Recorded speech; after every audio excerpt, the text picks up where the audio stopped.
इस देश में क्या कोई अब समस्या बची नहीं है? क्या आपको, इस देश की जनता को, यह साल 2025 खत्म होने की कगार पे है, 2026 आ रहा है, ऐसा लगता है मानो अभी तो शुरू हुआ था 2025।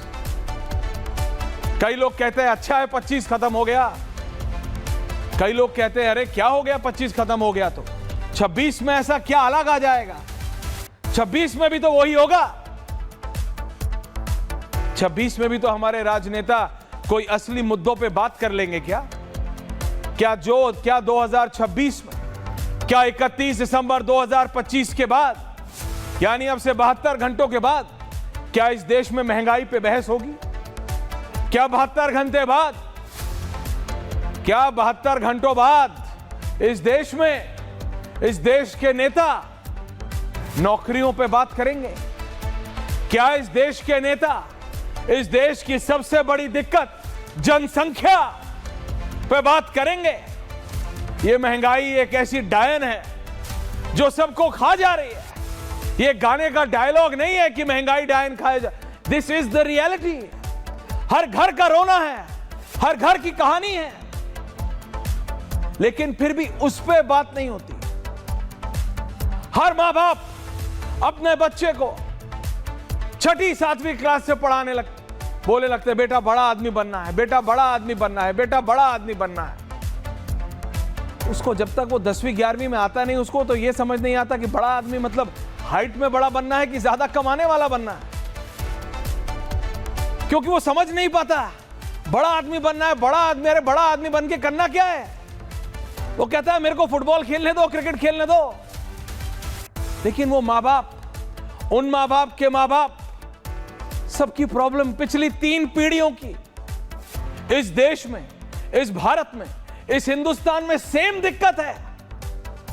महंगाई, नौकरी, आप समझ रहे हैं? और उस पे बात नहीं होती है। 3 पीढ़ियां झेल रही हैं। बात किस पे होती है? हिंदू मुसलमान पे। क्यों? क्योंकि राजनेता हर मुद्दे को हिंदू मुसलमान की ओर मोड़ने में, चाहे इधर वाले हों या उधर वाले, सक्षम हैं। इसीलिए मैं कह रहा हूं, ऐसा क्या बदलने वाला है 2026 में? क्या हम यह प्रण ले सकते हैं अब कि 2026 में बात जब किसी प्रदेश की होगी तो उसे मुसलमानों की तरफ नहीं लिया जाएगा? जब बात इस देश के विकास की होगी और इस देश से घुसपैठियों को निकालने की होगी तो वो बात हिंदू मुसलमान पे नहीं लाई जाएगी। जब बात इस देश में जनसंख्या पे होगी, जनसंख्या यानी आबादी, यानी population, viewers, whenever we decide to discuss or talk on population in this country, can we promise, क्या ये नए साल का रेजोल्यूशन ले सकते हैं कि बात मुद्दे पे होगी? ये नहीं कि आबादी की बात तो मुसलमानों को दबाने के लिए होती है और फिर कोई मुसलमान नेता एक पार्टी की नेत्री से यह कहलवा देगा कि 12 हो या 49 हम पाल रहे हैं, तुमसे क्या लेना देना। जी हां, यह टिप्पणी की गई है कि 12 हो या 24 हम पाल रहे हैं, तुम्हें क्या मतलब है? और उसका जवाब आता है बीजेपी के नेता से, 49 नहीं 500 करो, लेकिन पाकिस्तान में जाके करो। इससे क्या होता है? पॉपुलेशन से हट जाता है।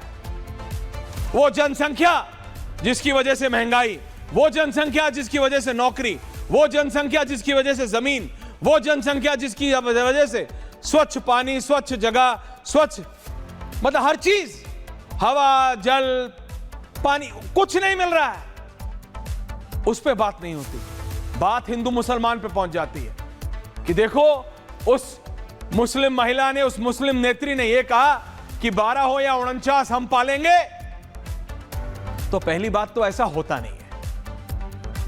आपको पता है, हर घर में जब बच्चा पैदा होता है, आपका हो या हमारा, उसका बोझ देश पे आता है, उसका बोझ इस देश की इकोनॉमी पे आता है। आप मानो या ना मानो, हो सकता है कोई नेता आज मेरी डिबेट पे भी हो ऐसा जो बोले कोई बोझ नहीं आता, मुसलमानों को टारगेट की, मुसलमानों की बात नहीं है, आबादी की बात है। मुसलमान कब बनते हैं? जब एक नेता बोले या एक नेत्री बोले 12 हो या 49 हम पालेंगे, तो वहां से जवाब आता है वो 50 नहीं 500 करो, लेकिन पाकिस्तान में करो। सब बिगड़ जाता है, मुद्दे से हट जाते हैं हम। और मैं बात न्यू ईयर रेजोल्यूशन की कर रहा था, नए साल के प्रण की कर रहा था, change of visuals, change of visuals, graphics. मैं बात कर रहा था नए वर्ष की, नव वर्ष की रेजोल्यूशन की, प्रॉमिस के, वादे की। अंसार साहब, अब नव वर्ष मनाना भी गुनाह अजीम हो गया।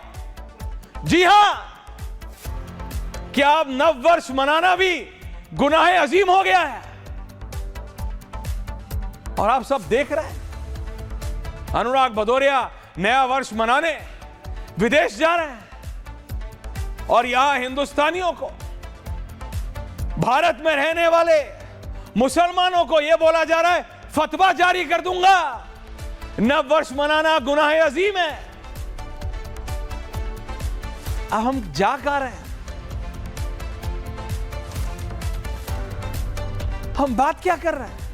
2025 में जनवरी से लेकर दिसंबर आ गया, हर महीने हर सप्ताह बात मुद्दे की जाती है। हिंदू मुसलमान आबादी पे बात करो तो कहते हैं मुसलमानों को टारगेट कर रहे हैं, बोलते हैं 4 बच्चे 6 बच्चे 10 बच्चे करने से कोई बोझ नहीं आता।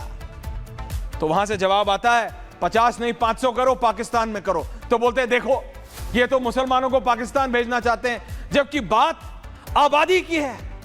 उस आबादी से आपको हमको कितना फर्क पड़ता है, कितना नुकसान हो रहा है। पूरा देश AQI कह रहा है। बात सिर्फ दिल्ली की हो रही है। जम्मू कश्मीर के मुख्यमंत्री उमर अब्दुल्ला ने ऑन रिकॉर्ड गौरव भाटिया कहा कि हालात जम्मू कश्मीर में भी कोई बहुत अच्छे नहीं है। वहां कौन सा ऑड और इवन चल रहा है, वहां कौन सा BS4 की BS6 की गाड़ियों को इन एंड आउट अलाउ कर दिया। ये सब कोई भी सरकार हो, चाहे आम आदमी पार्टी की या बीजेपी की, ये सब चोचले इस सब से होता नहीं है। रियल प्रॉब्लम को एड्रेस करो। रियल प्रॉब्लम इस देश की आबादी है, और उस पर बात करो तो मुसलमानों को टारगेट की बात हो जाती है, मुसलमानों को बाहर निकालने की बात हो जाती है। फॉर दैट मैटर घुसपैठियों की बात करेंगे गौरव भाटिया तो बोलेंगे देखो मुसलमानों को टारगेट कर रहे हैं, और टीवी पे डिबेट पे दिखाने के लिए दोनों हाथ उठा के उचका के बोलेंगे गौरव भाटिया हम तुम्हारे साथ हैं, गौरव भाटिया हम तुम्हारे साथ हैं, और उसी पे बोलेंगे लेकिन ये घुसपैठिए डिसाइड कौन करेगा? नहीं रशीदी जी, आप करना चाहते हो घुसपैठिया कौन है कि कौन नहीं है डिसाइड? ये देश, सिंपल भाषा में बोलता हूं, एक रोटी है, पूरी रोटी। कितने टुकड़े कर लोगे एक रोटी के? कितने टुकड़े?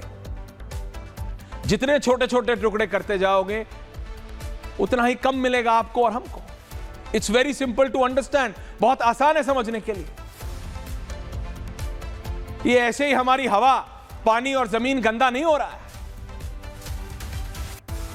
ऐसे ही सरकारों पे सरकारें बदलती जा रही है। आरोप वही है, क्यों? क्योंकि कोई सरकार वादा करने के लिए आम आदमी पार्टी ने किया था, फेल हो गया। बीजेपी ने कहा, बीजेपी कह रहे हम करता, अभी तक तो हुआ नहीं। एक वो मशीन चलती है जमुना जी में, कड़ वो पानी निकालती है, हटा दे, लेकिन साफ तो नहीं हुआ ना।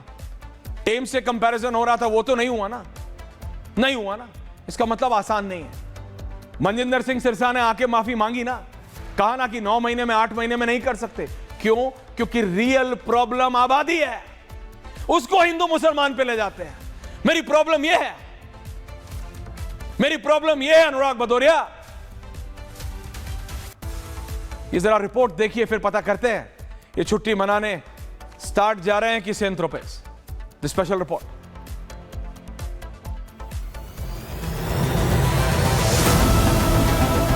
क्या है, अगर हमारी पॉपुलेशन बढ़ रही है तो ये तकलीफ क्या है? तुमको डर है क्या मुसलमानों से? हम 26 बच्चे पैदा करें या 39 बच्चे पैदा करें, हम तो खुद पाल रहे हैं ना। और जनसंख्या बढ़ाएंगे, उनको तकलीफ है वो भी बढ़ाएं।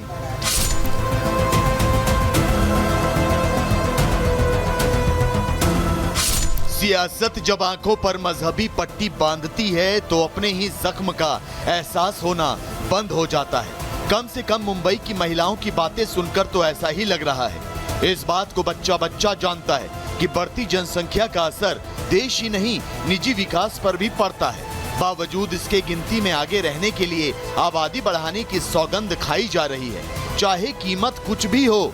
चिंता केवल मजहबी आबादी की है। बच्चे पैदा करने के लिए बच्चों की पढ़ाई, दवाई, कमाई सबका त्याग मंजूर है। दरअसल मुंबई में घुसपैठ और बढ़ती आबादी को लेकर बवाल मचा है। बीजेपी नेता किरीट सोमैया ने दावा किया कि मुसलमानों का प्रजनन दर हिंदुओं की तुलना में 2 गुना है, जिस पर AIMIM नेता और समर्थक महिलाएं भड़क गईं। तो अच्छी बात है, हम तो इसमें खुश होंगे क्योंकि हमारी पॉपुलेशन बढ़ रही है। तुमको तकलीफ हो रही है तो तुम भी बढ़ाओ ना अपनी पॉपुलेशन। तुमको डर है क्या मुसलमानों से? अगर मुसलमानों से डर है तो वो भी हमें बता दो। हम 26 बच्चे पैदा करें या 39 बच्चे पैदा करें, हम तो खुद पाल रहे हैं ना। हम रात दिन माँ बाप दोनों मिलके मेहनत कर रहे हैं और हम हमारे बच्चों को पाल रहे हैं, तो इसमें कुछ प्रॉब्लम वाली बात नहीं है। तो वहीं किरीट सोमैया ऐसे बयान देने वाली महिलाओं को पाकिस्तान जाकर 50 नहीं 500 बच्चे पैदा करने की सलाह दे रहे हैं। ये नहीं चलेगा, उसको पैदा करना है। 50 पैदा करे, 200 पैदा करे, जाए बांग्लादेश में, वहां जाके जितने भी पैदा करने करे, पाकिस्तान में जाके, यहाँ पर नहीं चलेगा। हालांकि मुंबई में मुसलमानों की बढ़ती आबादी के लिए घुसपैठियों को भी बड़ा फैक्टर माना जा रहा है। ऐसे में सवाल है कि क्या देश में डेमोग्राफी बदलने वाली साजिश को हवा दी जा रही है? आबादी बढ़ाने की होड़ में संसाधनों पर बढ़ते बोझ पर बात क्यों नहीं की जाती? और सबसे बड़ा सवाल ये कि क्या देश को अब सख्त जनसंख्या नियंत्रण कानून की जरूरत है?